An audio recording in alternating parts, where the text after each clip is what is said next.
Welcome back to What Arty Noobs with General Disturbance. You probably recognize this vehicle because it's the GW-E900 that belongs to randyxx777 of the W4R or War clan, and he's located on the southwest corner of Karelia, and game started. Well, this replay came in just as I completed the video for the last one, featuring 2 replays. So, yes, he's got another one in rather quickly because, of course, he tried to get this in under the wire, but just failed. You can see it's got the Vinnie Jones colour scheme or camo scheme, the axe. Of course, they used to get that because he chopped the legs out from underneath the enemy defenders. Was he? No, he was a defender himself, actually. I seem to remember he took the legs out from underneath the strikers on the enemy team. Yes, we're talking about soccer for those who are American. Alexa, stop. That activated Alexa for some reason. Anyway. First shot, he does get a blind hit, but we don't know how much damage he did. Now, the GW-E900 is, I'm afraid, a fake Arty. Never existed, never built, so we can only guess that Wargaming, well, they were having difficulty trying to think of a tier 10 German Arty to actually put in the game. Oh no, he fired that one and didn't stay to see where the shell landed. And I have criticised him before. If you don't let us see where the shell lands, then we can't really make a video out of it because, of course, it will annoy people and they won't watch it. So, do be warned, Randy, because you are really crossing the line, tempting us to not do your videos anymore. Well, that was a shell from the other Arty on our team, and he did stay to watch that one, so at least we see that it did land behind the target, but it was close to it.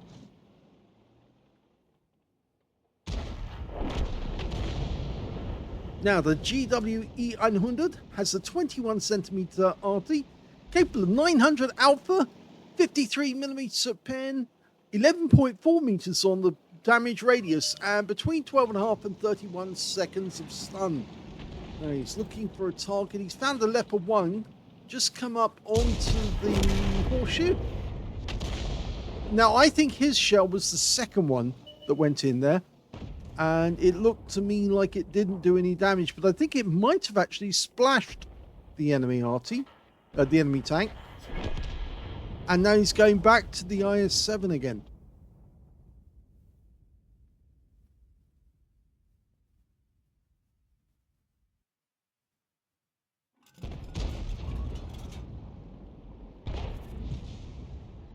He's loaded, getting ready. It looks like T62 is going to be the target. He's just got stunned, and he got some splash. And I think his platoon mate, or his teammate actually, in the Object 261 would be very happy about that because he just picked up 344 stun assist. Now we're 2 down on the enemy at the moment, but there is a hash palm just gone up onto the horseshoe. And they have very vulnerable turrets.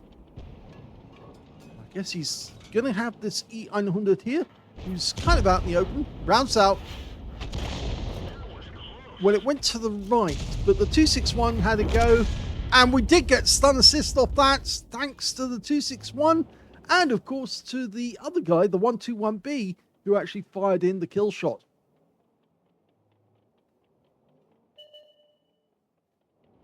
Okay, we've got an enemy Manticore trying to be sneaky, but he's a light tank and he's very poor armor.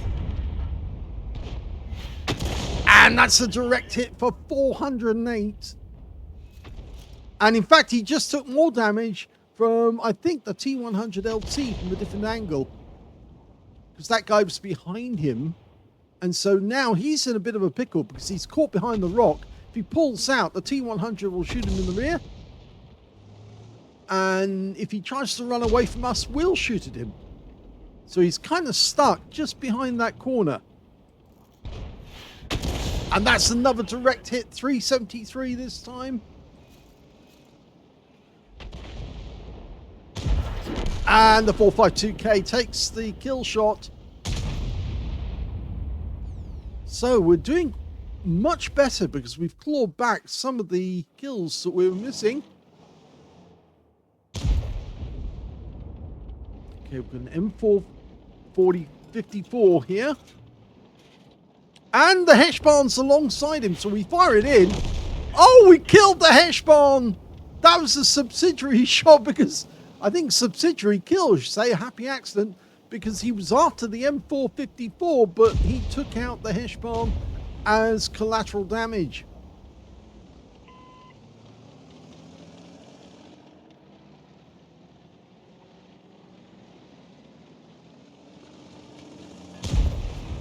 So almost ready to go again, rounds out, and the guy managed to pull back fast enough to actually avoid the damage.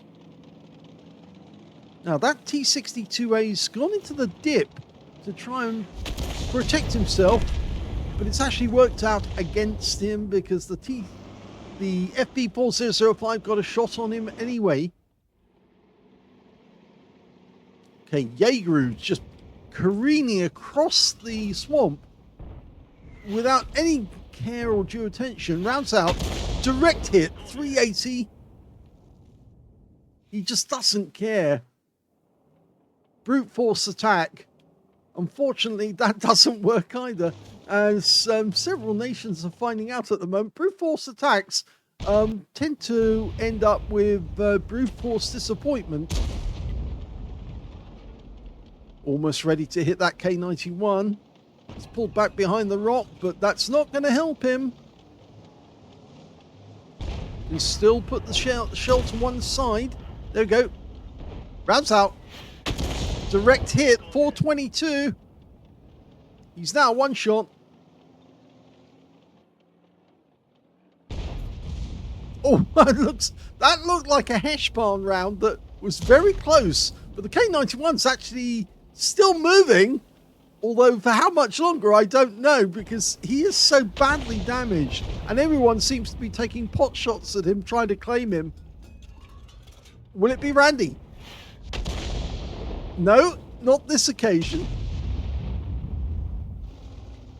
I think the rest of the enemy team are probably very grateful that that guy is taking all the fire. But he won't be for very much longer. And the 121B finishes it off. Oh, that was a big hit as well.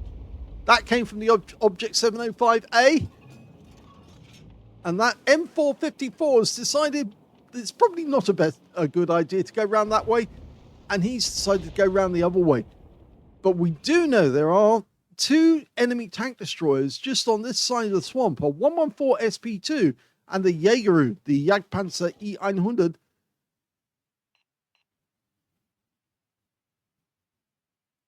We're looking around for the targets.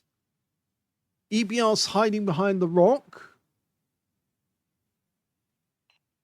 Not that one as far as I'm aware. I think it's the one just over to the left there.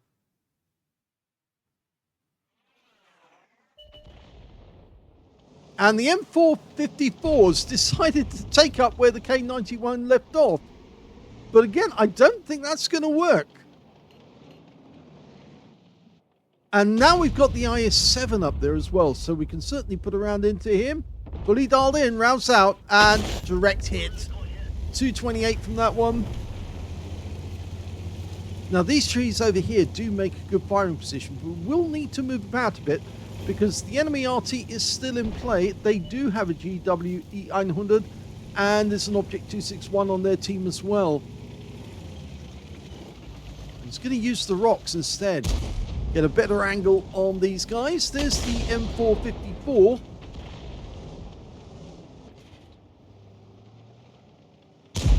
We can't really move up much further. We just lost the 121B to their enemy GWE-100. We can't move up because the EBR would be a serious threat. So at this moment, In fact, the Jaeger is on the move. They just lost their 114 SP2, but the Jaeger is on the move. Okay, let's track him and stop him. Rounds out. And that looks like the 261 managed to get a bonus.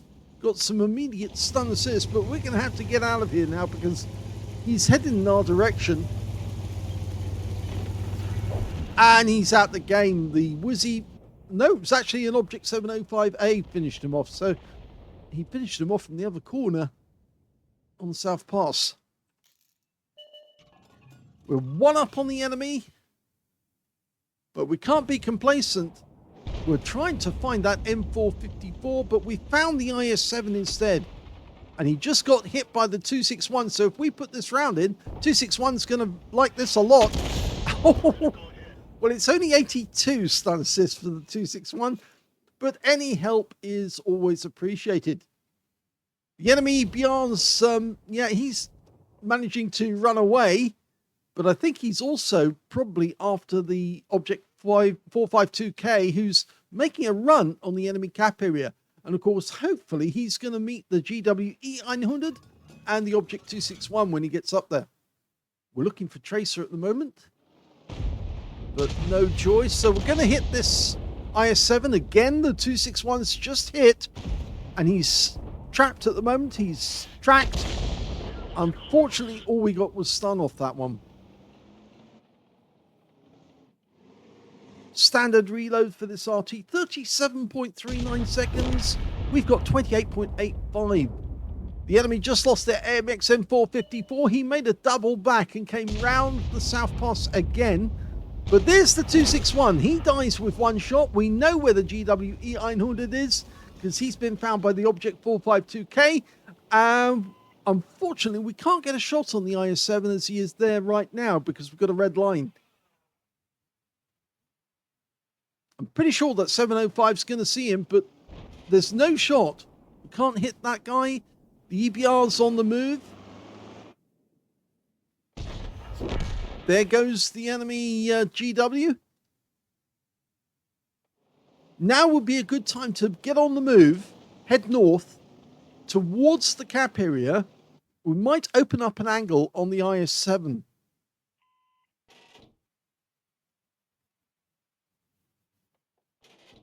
I would definitely recommend that we head north. IS-7 still trapped in there, but there's the EBR. He's trying to come in and help. Oh, and he had a chunk chopped out of him as well.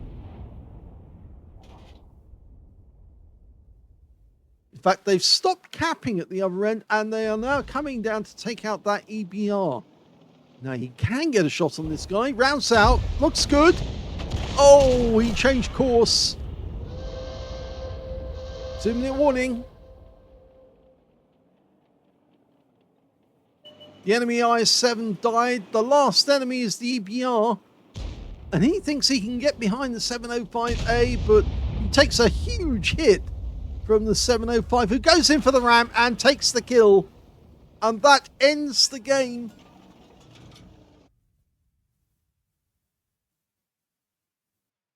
Here's the end of battle results, and that was the first class tanker for randyxx777 in the GWE-100. He managed to get a bruiser medal for getting at least 5 critical hits. In this one, he managed to get 9. And unfortunately, because he used the what replay site, we don't have his win 8. So we can't tell you how good a battle that was, but I can tell you it'd probably be very good because, of course, he did get a very large amount of damage. Let's have a look at team score. Well, we can see the highest damage in the game actually went to that Object 705A, who was derping everyone with 6,803 hit points of damage. And I'm pretty sure that would have been a...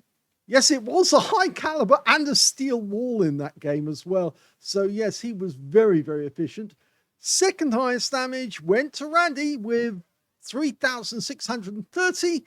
And the third highest damage went to the E50 or E50 Aslains M on the enemy team with 3,339 hit points of damage. When it came to kills, the Object 705 managed to get 4. 3 kills went to the Wizzy 113 GFT, and also to the GWE900 on the enemy team. So he was very, very good. Bombardiro is his name, just in case you come across him in the future. And 2 kills went to the T100LT, the 121B, and the T62A on the enemy team. And we can see that Randy only got the 1 kill out of that game. But when it came to base XP, he's a little higher. The high scorer was the 705 again, 1,330 base experience points. So he's got the top in all 3 columns on that one. 1,066 went to the T100LT, 898 went to the Wizzy 113, and we can see down in 5th place, we can see Randy managed to get 825 base.